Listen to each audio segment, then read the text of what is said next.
needs to leave. Sure. I want to ask you about the announcement you made at the top about the John Ashe / Frank Lorenzo / Sherry Yan. I mean, you just called it the John Ashe case, but it's obviously a series of indictments. I mean, I didn't call. Okay. I used All right. John Ashe as a Okay, point of because- reference, and I said John Ashe and Right. others. What I want to ask about is the Secretariat itself. It seems like this task force, the way you presented it, is entirely about flaws in the structure of the PGA's office. But as I'm sure you know, in the criminal complaint, there's a number of portions where it talks about bribery or misdoings by UN Secretariat officials. In paragraph 40, it talks about a DGACM I'm official. well aware of Okay. the complaint. It also talks, yesterday you'd said that nobody knew that South News and David Ng were problematic, and since then I've learned that there's a memo by Eric Fault, then D2 of DPI, about David Ng. I've also like to show you this.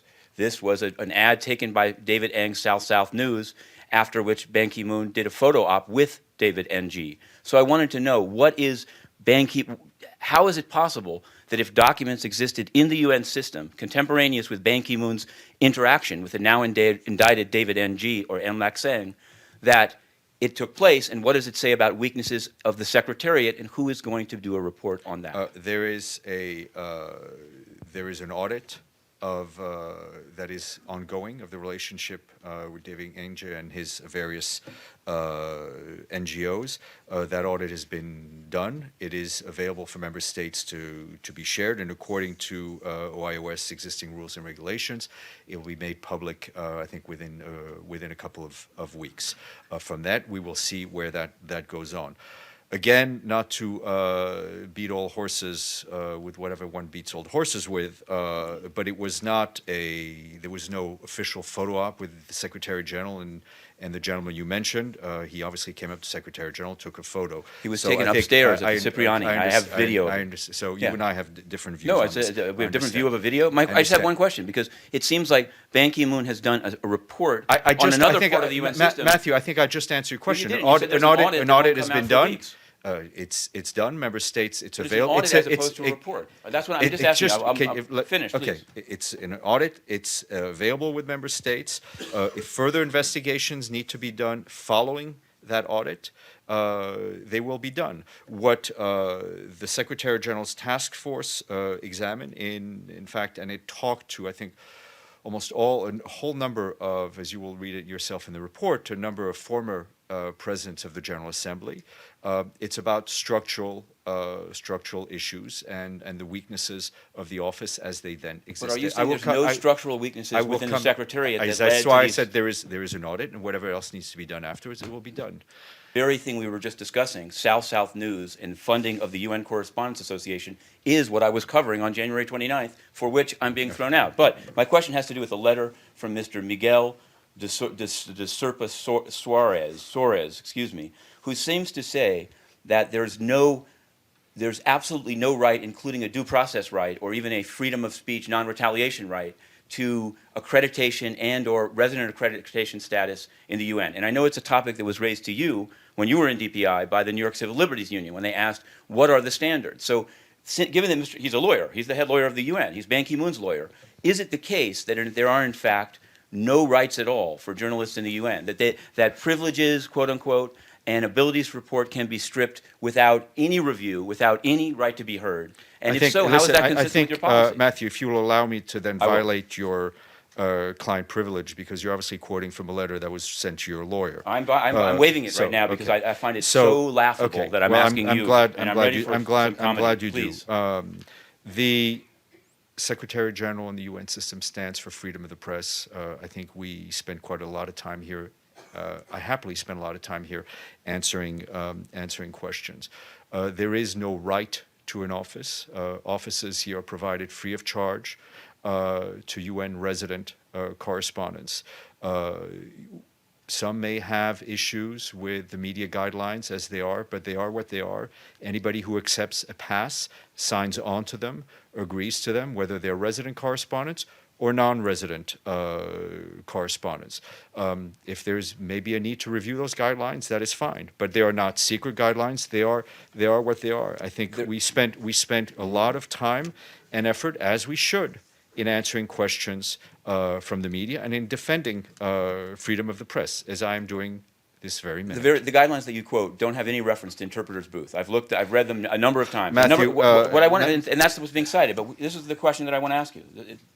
This is the question that I want to ask you, since you say you do speak a lot about freedom of the press, but it seems extraordinary that an attempt to cover a meeting related to an expanding UN corruption scandal can result in the ejection. You and I have different interpretations. So and here's the question I want to ask you. You seem to say, I'm not asking about an office. Did you hear me say the word office? I said, since resident correspondence accreditation status alone gets you through the turnstile on the second floor, so that if you don't have it, you cannot cover meetings in ECOSOC, trusteeship. Matthew, you have the access that you have. No, it's not. We stand for freedom of the press. We accommodate journalists. And Dan, if you'd like to come up and answer questions, I'd be happy. Otherwise, what are the recourses for retaliation by journalists? Where do they file in the UN system? Since you're immune, as Mr. DeSorpis says, immune from any legal process.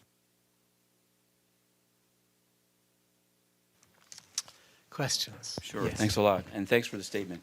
At first, it's just kind of a request. It seems strange that this report will be made public, but the two audits that apparently were finished at the same time will be delayed in their release for some weeks. He said that because of OIOS rules, but I guess I'd ask, since OIOS works jointly for PGA and the Secretariat, can you, in the interest of sort of fairness or not manipulated coverage in which one report is covered before the other one, ensure that these audits are in fact released to the press at the same time, meaning today? I cannot. We don't have any control over the OIOS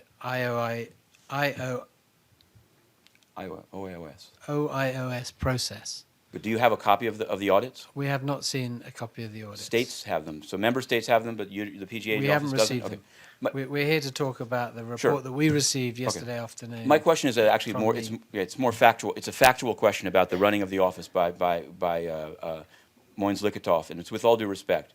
In the complaint that was filed, the criminal complaint that was filed in October regarding John Ashe and the other defendants, there are repeated references to John Ashe's chief of staff. The chief of staff is described as going to Macau. The chief of staff is described as involved in negotiations, essentially for overpayment for John Ashe bringing a UN hue to certain events, saying he'll bring the flag, he'll make an appearance. So I wanted to ask you, and I really mean this with all due respect, why, given that filing, it's a public filing, does the chief of staff of John Ashe still work in Moins Likhatov's office? And I've heard that there's negotiations afoot to have the person continue in either Fiji or Cyprus's office. And to some, this looks like continued immunity in order to not testify. How is it consistent with the cleaning up of the PGA's office to have an individual listed in the indictment still highly placed within your office? But the individual that you're referring to hasn't been charged with any crimes or any charges at all. So that's the first thing.